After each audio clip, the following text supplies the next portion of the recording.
Welcome to the Stairway to Heaven. We're coming to you bringing insights into the ever-changing high-frequency currents now bathing the planet and their effect on us all. The source of vital information for the evolving human being. I'm Gwilda Wiyaka. The art of ceremony. One definition of ceremony is a unified ritualistic event with a purpose, usually consisting of a number of artistic components performed on a special occasion. When we consider modern-day ceremonies such as weddings, funerals, and graduations, this is a fairly accurate description. However, ceremonies have been with us since the dawning of time. Many ancient ceremonies had a much deeper and more far-reaching purpose. Originally, ceremonies were designed to manage matter at the quantum level. Most ceremonies are intended to engage group agreement. There's much power in group agreement. Each of us carries an energetic power. On a very basic level, each human body generates about 5 watts of energy. To some degree, this energy is directed by our intent. Through ceremony and engaging group alignment with a concept or cause, we combine a portion of our 5 watts with that of the group. This multiplies by the number of people comprising that group. But one need not be in a group to engage the power of ceremony. Through earth alignment, one can access spiritual information or propel their will into the world. Ceremony is designed to engage earth and stellar alignment. Through this connection, we can access knowledge to guide our choices to empower our intent. Many ancient ceremonies are still used today. The Catholic Masses, the Lakota Sweat Lodging or Inipi ceremony, weddings, and so on. These ceremonies are passed down from one generation to the next. In some instances, the longevity of practice imbues the ceremony with power, as it's repeated verbatim over time. In other instances, the ceremonies have become less powerful. This loss of power can arise from many things. Over the years, some of the steps may have been eliminated for expedience. Eventually, we forgot the underlying purpose and function of each step in any ceremony. When we arbitrarily altered it, power was lost. As time has gone by, we forgot that the ceremony itself is not the point, but rather was designed to focus our intent while aligning with earth and stars. If we just go through the motions, seeing the ceremony itself as the power, we've removed ourselves, the earth and stellar connection from the equation. The result? Empty, dogmatic ritual lacking power. Another reason ceremony may lose its power is that it's no longer aligned with the current Earth stellar configuration or the needs and frequency of the people. This is the difference between living ceremony and dogma. The main function of ceremony is to create alignment with spirit, aka the quantum level of life. The availability of this alignment shifts with the ambient frequency available on the planet.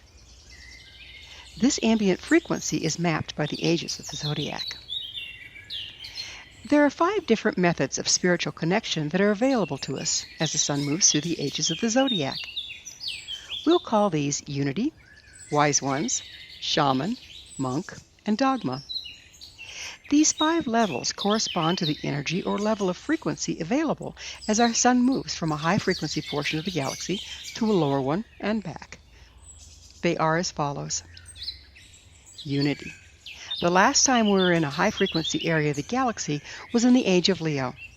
This is the age of the legends about the garden when man was one with God. In the ages of highest or more expansive frequency, we became less dense and have more direct access to spiritual information or the quantum level. Wise ones. As our sun started to move out of the age of unity in Leo on its way around the galaxy, only the people who possessed a genetic predisposition for more sensitivity to expansive frequencies remained in direct contact with spiritual information. The rest relied on those wise ones for guidance. We'll call this the age of the wise men and women. Shaman. Moving further away from high frequency, only those with a genetic predisposition who were also doing ceremony to further increase their frequency and connection to earth and stellar influences could access spiritual information. We'll refer to this as the age of shaman. Monks. Continuing on, we moved further into a lower frequency area of the galaxy.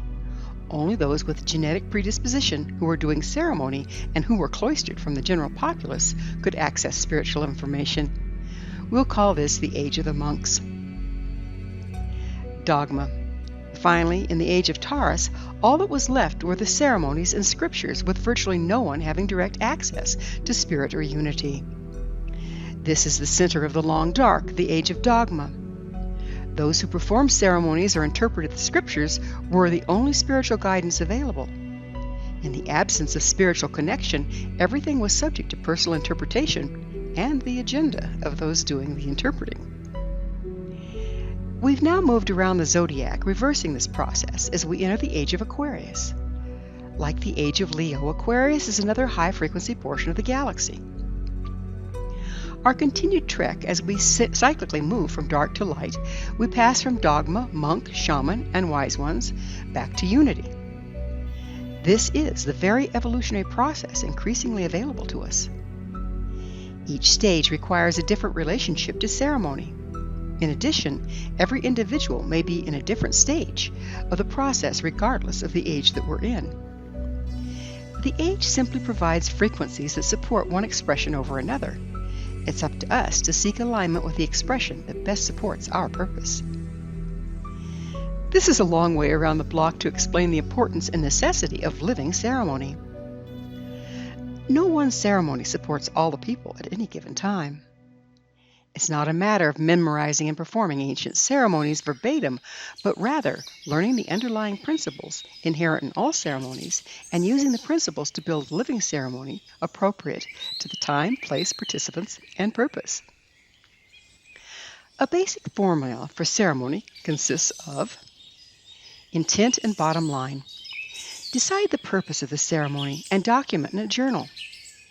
There's more on intent and bottom line in Stairway to Heaven episode entitled The Hidden Power That Drives Our Lives, Intention and Bottom Line. Run your intention through the 5 laws of ceremonial practice. They are: always work within natural law, do not practice ceremony without permission, do not impose energy where it does not belong, do not take energy away from where it does belong, and do no harm. Setting sacred space. Ceremony requires a loving sacred space where participants feel safe to open their hearts. It's through the electromagnetic field of the heart that we access the unified field to move our intent into the world. To set sacred space, choose the area, ask permission of the location, and give gratitude for its participation. Clear the space with sage. Set up and activate an altar. Instructions for setting and activation of an altar are found in Stairway to Heaven episode entitled Sacred Space, Empowered by the Flow of Life. For your convenience, all prior Stairway to Heaven episodes can be accessed and downloaded free of charge at www.stairwaytoheavenmedia.com. Opening. Connect with Earth and stellar power by activating the altar. Welcome the participants. State the intent of the ceremony. Process. Each ceremony will have a different process depending upon its purpose. A rites of passage ceremony will have some representation of letting go of one stage of life and entering a new one. A wedding will have a representation of leaving one family orientation and creating a new one, as in the father giving away the bride, and so on. Conclusion. This is where the change is recognized and honored by all involved. I now pronounce you husband and wife, or maiden now gives way to woman. Gratitude. Gratitude is a vital component of any ceremony and involves giving thanks through statement or prayer for the transformation and all the participants in the ceremony. Closing. In closing, one gives gratitude for the support, releases the connection to group energy, spirit, as in earth and stellar alignment, and closes the altar. I mentioned each ceremony needs to be composed with the participants in mind. That is to say, the way the ceremony presents needs to be non-threatening to the people involved. If the ceremony challenges the participants' belief systems, they may be triggered into polarizing against it rather than giving it their loving participation. The result of this division of purpose can be disastrous. If I'm creating a rites of passage ceremony for a group of shamanic practitioners, it would look quite different than a wedding for a Christian couple. All the same components will be there, but how they present will accommodate the belief systems of those involved.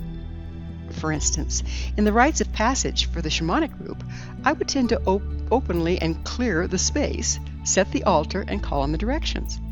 I might use sage, drumming, and rattling to do so. For the Christian wedding, I would clear the space and set a very non-intrusive altar ahead of time. Then, with a simple opening prayer, I might invite Creator to join us, to bless our gathering and all the participants as we witness the holy matrimony. This serves as opening the altar and calling in the directions. Remember, the ceremony is just the vehicle. The power is in your intent. When using the principles I've outlined to create a traditional ceremony, it's wise to incorporate the elements of the original conventional ceremony, but repurpose them to fit with the ceremonial practices as I did in the opening space for the wedding. When people go to a wedding, they have come to expect certain things that make them feel comfortable. The familiar framework helps them know what's expected of them, and they can relax into the process.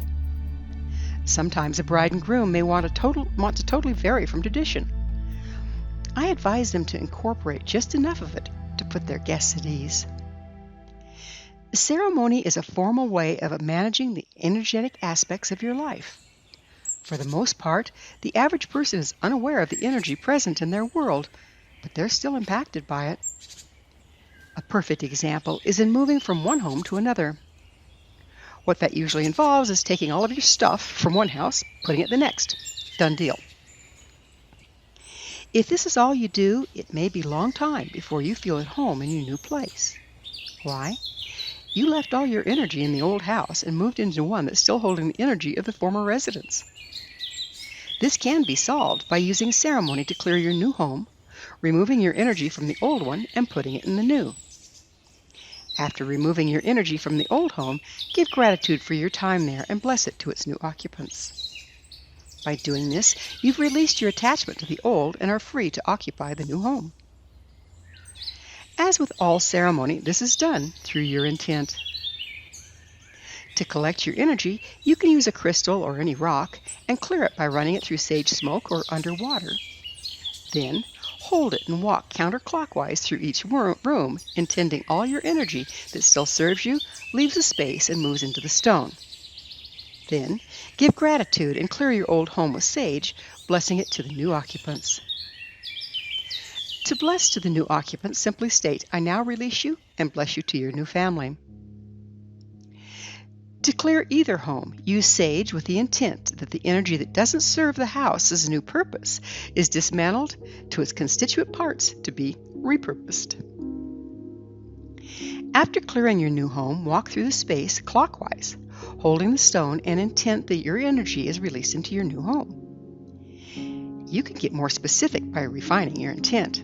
For instance, you can use a different stone for each room.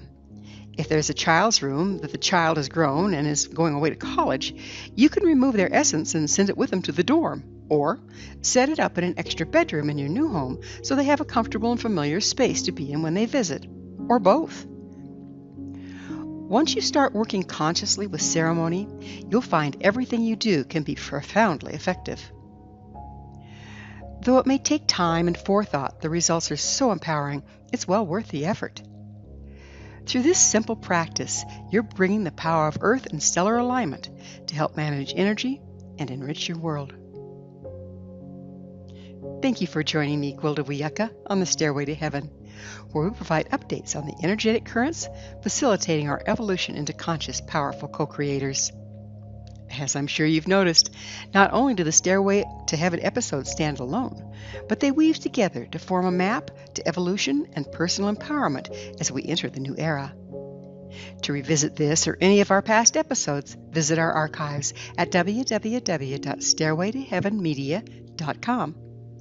If you'd like to find out more about me, my school, and the evolutionary tools we offer, visit www.findyourpathhome.com. Until next time, may you be blessed on your sacred path to wholeness. We are here. The time is now.